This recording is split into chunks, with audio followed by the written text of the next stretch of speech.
I think in our society today, particularly American society, we have this desire, this need, this whole obsession really with being the best, with being number one. And if you're not number one, number two, you're just the best, you're just what is it? The first best loser, right? And this really goes from the way we do our politics. It doesn't matter how close, and this can be for any country, not just for America, but it doesn't matter how close you might have gotten. Guess what? If you lost, right? I don't care if it was 49%. If you won by 50.1%, you won, right? The electoral vote, whatever. If everyone pretty much knows that, what's the number one college? Harvard. And then from there it's debatable, right? But we all know which one number one is, right?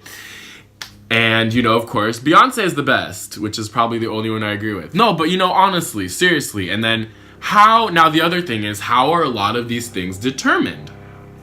Well, if you want to talk about college, in my experience, how a college, public or private, gets its ranking 100% correlates with how large of an endowment that college has. In other words, how much money does this college have being pumped into it?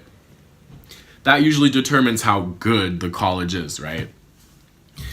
Same thing with, singers and actors. How is the best determined? How much money? The highest paid. Usually. Not all the time, usually. Now, I'm making this video to talk about how this whole concept of being the best and being number one is actually pretty toxic, and how there's no such a thing as the best one. There are only the best collectively, and I think of it more as a tier. I think that that's a better way of thinking about it. Now, quick side note, why the hell am I wearing a Golden State Warriors jersey? Well, it could be that I'm actually from Northern California, but it's more likely that my last name is Curry, and my ex got me this jersey. And so, see, sometimes exes come in useful. And actually, she's the one that first showed me the study that I'm going to talk about in just a quick second here. So, yay for exes. Sometimes they prove useful. Now, the study that I'm going to be referring was done by a man by the name of Malcolm Gladwell. You can look him up on YouTube when you have a chance. And he did a study for, I believe it was Campbell's. Was it Campbell's? I'm drawing a blank right now. But basically, he did this study because he wanted to find out what was the best tomato sauce, right?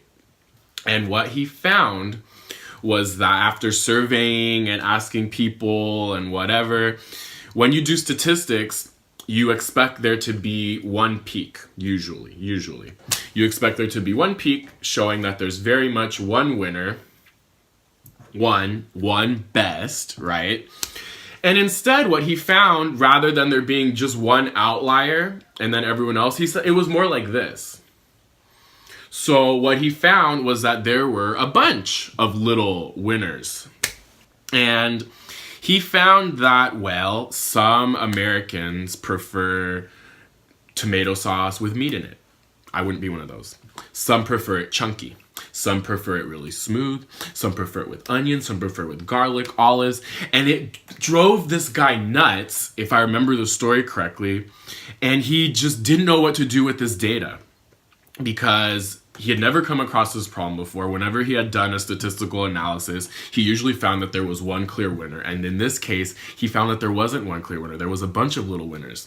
So this is what he came to the conclusion that there is no best pasta sauce. There are only best pasta sauces.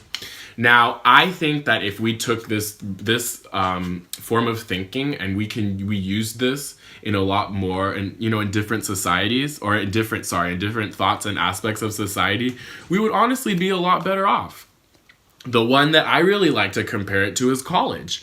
When I applied to college, I got into the best one. I mean, I guess Berkeley was better than UCLA, but I wasn't going to go there because it was too close to home. But I 100% was pretty much the only thing I was looking at was the college's ranking. And what I found was that I was miserable at UCLA. It was not a good fit for me. And even though UCSB is now ranked I think number 5 top public school in the country, for me, they were number 1. Now, for someone rich with money, whose parents were supporting them, UCLA might be number 1, you know? Or for somebody who was in a different major, somebody who was, you know, studying English or comm or some other one of those studies majors where you have to write a lot of essays, UCLA might have been a better fit for them. For me, as a first generation college student, as someone who was supporting himself, and as somebody who was in the sciences, I found UCSB to have much stronger programs and much more support and all of that. And so once again, back to what I was saying earlier, is UCLA a good college? Is UCSB a good college? They're both good freaking colleges, you know? So it's more like a tier. The UC system, they're on their own tier. When we get into, well, this one's the best, and this one's the better, and this one's the better, you're making a decision for 100% of the population. And I thought that the whole idea behind the United States of America was that we celebrated our differences. And that we embraced them and that we inclusive to all of them. And see, that's impossible to do when you very clearly identify one as the best. I hope this made you guys think a little bit. And this is something that I feel very passionate about, obviously, if I'm making a video about it. But I just hope it stirs some conversation, and I would really love to hear from you guys. So thank you for all you guys that have been messaging me. I'd love to hear your thoughts. Have an amazing day, guys.